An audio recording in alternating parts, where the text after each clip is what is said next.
Hello friends, welcome to my channel Ready Study learn.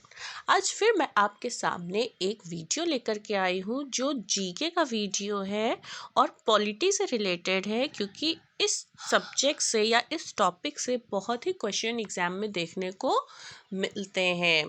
तो अगर आपने अभी तक मेरा चैनल सब्सक्राइब नहीं किया है तो आप सबसे पहले मेरा चैनल सब्सक्राइब कर लीजिए, ताकि आप तक ऐसे ही इंफॉर्मेटिव वीडियोस पहुंचते रहें।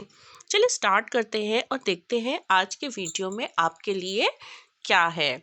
जैसा कि आप स्क्रीन पे देख पा रहे हैं, आज हमारा टॉपिक है पॉलिटी से रिलेटेड जीके के क्विज।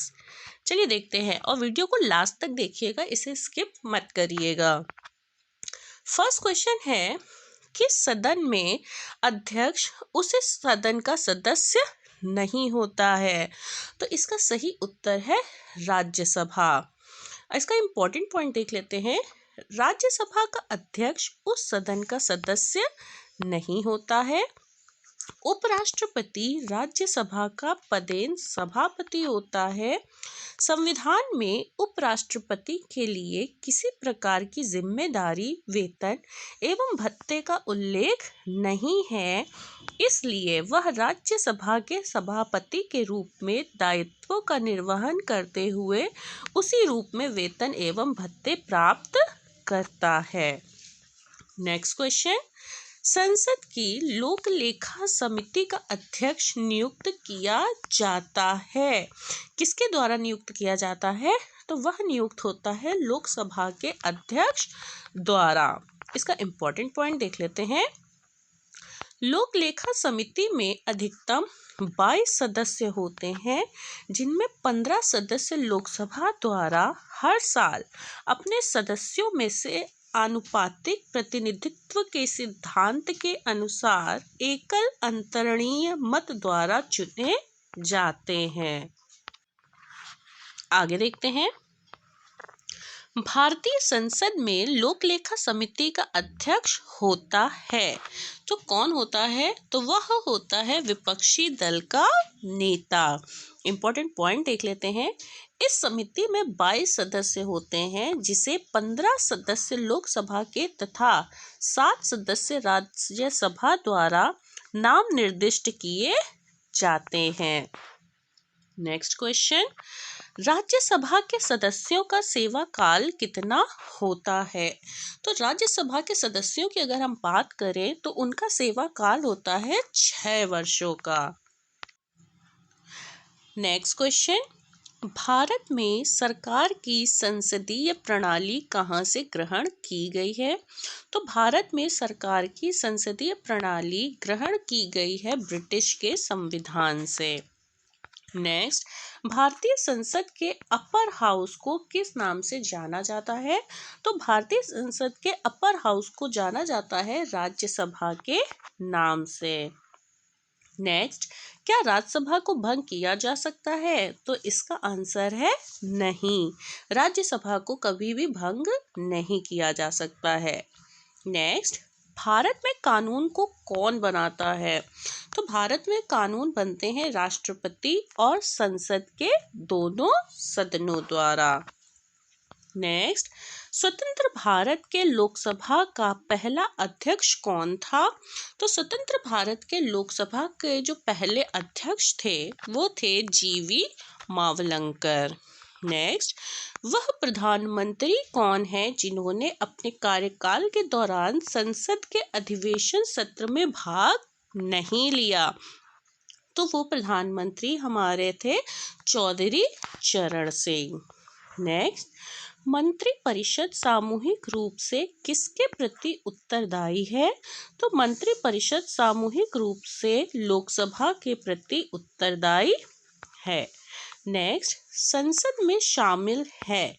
संसद में कौन कौन शामिल होता है? तो संसद में शामिल होते हैं राष्ट्रपति, लोकसभा और राज्यसभा, यानी ये तीनों मिलकर के संसद का निर्माण करते हैं। चलिए आगे देखते हैं।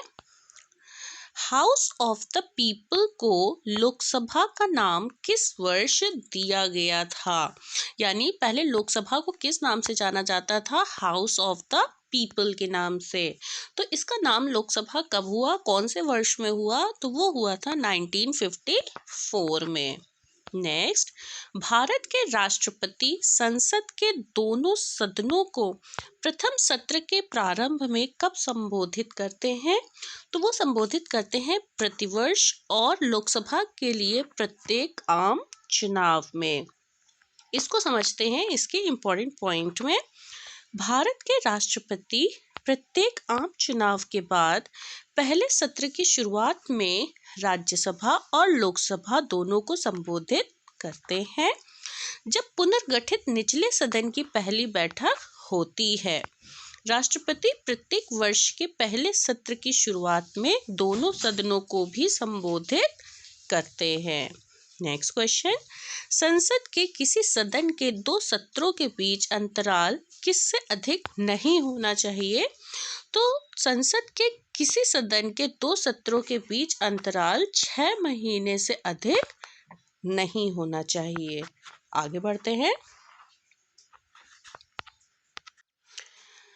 यदि संसद किसी विशिष्ट उद्देश्य के लिए कोई समिति नियुक्त करे तो उसे क्या कहते हैं। इम्पॉर्टेंट क्वेश्चन है, आप इसे मार्क कर लीजिएगा कि यदि संसद किसी विशिष्ट उद्देश्य के लिए कोई समिति नियुक्त करे तो उसे कहते हैं तदर्थ समिति, या फिर इंग्लिश में अगर हम बात करें तो एडहॉक कमेटी। इसका इम्पॉर्टेंट पॉइंट देख लेते हैं। तदर्थ समिति या एडहॉक कमेटी किसी विशिष्ट उद्देश्य के लिए नियुक्त की जाती है और जब वह अपना काम समाप्त कर लेती है तथा अपना प्रतिवेदन प्रस्तुत कर देती है तब उसका अस्तित्व समाप्त हो जाता है। यह है तदर्थ समिति या एडहॉक कमेटी। नेक्स्ट क्वेश्चन, भारतीय संसद की सबसे महत्वपूर्ण विशेषता क्या है, तो भारतीय संसद की सबसे महत्वपूर्ण विशेषता है इसमें राष्ट्रपति भी शामिल होते हैं। इसका इम्पोर्टेंट पॉइंट से समझते हैं। अनुच्छेद 79 संसद के गठन का सैद्धांतिक प्रस्ताव है, जिसके अनुसार भारतीय संसद लोकसभा, राज्यसभा और राष्ट्रपति से मिलकर बनी है, जो इसकी सबसे महत्वपूर्ण विशेषता है। अभी आपने ऊपर एक क्वेश्चन देखा था जिसमें पूछा गया था संसद किससे मिलकर बनी है, तो उसका उत्तर था लोकसभा, राज्यसभा और राष्ट्रपति से। अन्य अधिकांश देशों की संसदीय व्यवस्था में राष्ट्रपति या राज्य प्रमुख से अलगाव होता है। अब आपको समझ में आ गया होगा कि राष्ट्रपति इसका उत्तर क्यों है। नेक्स्ट, राष्ट्रपति द्वारा राज्यसभा के सदस्यों के नामांकन का नियम किस देश के संविधान से लिया गया था, तो यह लिया गया था आयरलैंड से। नेक्स्ट, लोकसभा आयोजित करने के लिए अपेक्षित गढ़ पूर्ति क्या है, तो लोकसभा आयोजित करने के लिए अपेक्षित गढ़ पूर्ति है 1/10। आगे देखते हैं। लोकसभा की प्रथम महिला अध्यक्ष कौन है, तो लोकसभा की जो प्रथम महिला अध्यक्ष हैं वो है मीरा कुमार। नेक्स्ट, भारतीय संसद के कामकाज में शून्यकाल का क्या अर्थ है, तो भारतीय संसद के कामकाज में शून्यकाल का अर्थ है प्रश्नकाल से पहले का समय, सत्र का पहला घंटा प्रश्नकाल और अगली कार्यसूची के बीच का समय, जब विशेषाधिकार प्रस्ताव स्वीकार कर लिया जाए। यह है शून्य काल का अर्थ। आगे देखते हैं। भारतीय संसद का जनता द्वारा निर्वाचित सदन कौन सा है, तो भारतीय संसद का जनता द्वारा निर्वाचित सदन है लोकसभा।